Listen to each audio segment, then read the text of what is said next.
On my way to the movie Doolittle, and this is such a great opportunity for me to talk about how you feel when you go to a movie where you've seen a few negative reviews. I haven't read the detailed reviews. I tried to avoid those. I said that in past, in blog posts, which we're up to 300 plus now. Yay! Moviereviewsbyus.com. Take a minute to share that I would hope you stop by our blog.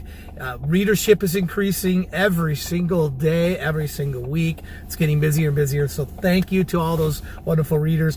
My YouTube channel here, not so good. Only a couple of subscribers, but thank you to those loyal couple of subscribers we have. If you would subscribe, click the subscribe link, thumbs us up, like us, share us, tell people about it. Look, I'm a guy with a regular job, seeing all the new movies that come out, including ones that may be poorly reviewed by others in advance of me going to see them, because I go see them at the theater, just like most of you do. I don't get, for the most part, any advanced screenings. I've been to one or two. Dr. Sleep comes to mind, and Knives Out. I think those are the only two I've been to ever. And anybody in the public could go, by the way. I wasn't specially invited. I'm not on that list. I'm not an access guy that gets lists to screenings. Maybe someday I will be. Maybe after I've written a certain amount of reviews, people will consider me, oh, hey, let's invite that guy and get his opinion. And you know what? I don't apologize. It's my opinion, and I don't expect people to agree with me. There were movies last year that people loved, which I wasn't a fan of, and there were some that I liked that other people were not a fan of. So I get how it goes. So going into Doolittle right now, I know that it's sub 20% on Rotten Tomatoes, which, let me adjust this slightly here, give you a little bit better camera view. So I know that it's not good, but how does that weigh into my reviewer mind? It really doesn't. I go in with a fresh slate. Like Little Women, I went into that, never read the book, hadn't seen any of the 7 adaptations. You know, I wasn't sure it was a period piece, which is definitely not in my wheelhouse of genres I'm interested in very much. And it won me over. It was one of my favorite movies. It's top 5 movie of 2019 for me. So, yeah, I don't really hold against what other people say or opinions of other reviewers or critics. Really doesn't matter to me because they're not me. I'm me. And you know what? I will like what I like, and I will dislike what I dislike. And nothing's going to change that. I might have people, you know, over the star rating of it, I might be willing to adjust some stars a little bit. Maybe I'm a little too harsh. I think maybe Hustlers last year, I gave a pretty terrible score to, like 1.5 stars. I just got it.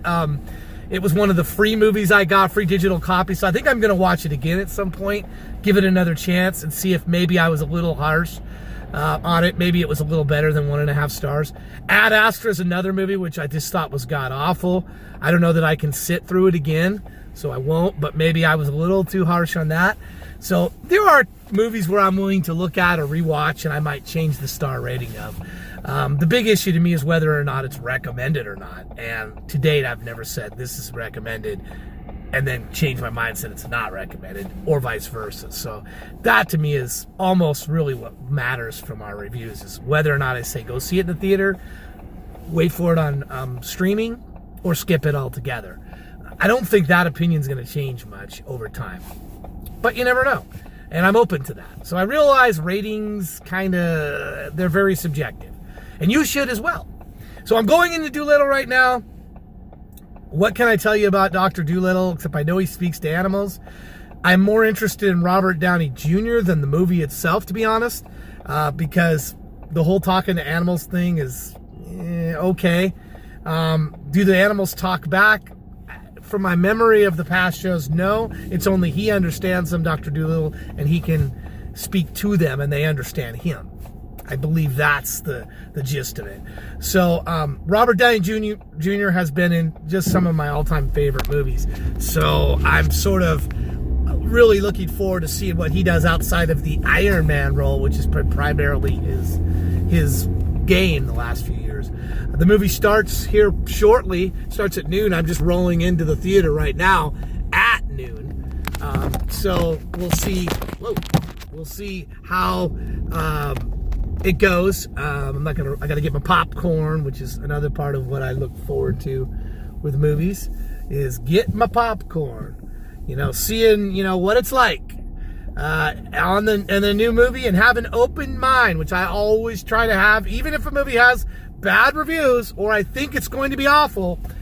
I still try to go in with as much an open mind as possible when that screen comes on and judge what happens between the lines of the film itself. Every review I write, every movie I see, we all have individual biases. Certain genres we prefer over others. Look, I try to very limited apply that, and I do say when I have hey, this isn't one of my favorite genres, like war movies, political movies, I will say that. But that doesn't have an impact on the rating of the movie. And if I think it's so overwhelming that my bias would be so overwhelming, I just wouldn't review it at all. I would just say I can't review this movie. My rating is a no rating. I'll tell you what I liked and didn't like about it going in. I don't like the genre, blah, blah, blah, blah, blah, but I can't rate this movie. Haven't had that happen yet with any movie, but I'm sure it will someday. And when it does, I'll say that. And then I'll just say, look, I just can't give it a rating. I can't recommend it. I have too much bias that prevents me from objectively reviewing this movie.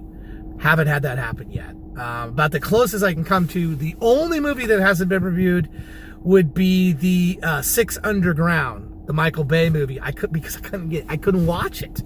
I couldn't get through past 20 or 30 minutes of it. I was done. I was burnt. I couldn't watch it. It was just, it physically was making me ill with all the, it was too much. I couldn't get through it. So I'm not going to review a movie that I haven't watched, at least the majority of it. Every movie I pretty much have reviewed, with only a small, tiny, maybe a less, you can count them on one hand, and I've indicated in the review, did not watch it all the way through, or walked out, or turned it off after certain, but I've got to watch at least 75% of a movie before I'm going to review it. I mean, I haven't seen the ending. The most important part is the ending of a movie. If I haven't seen the ending, how can I really give it a fair, maybe the ending redeems the other 75% of the film. So that's my philosophy in reviewing. Going in to see Doolittle right now. Don't know what I'm going to experience. I'm hoping with Robert Downey Jr.'s, energy and his acting ability, he pulls me through. We'll find out. I'll have the other side of this when I get out. Thank you for watching.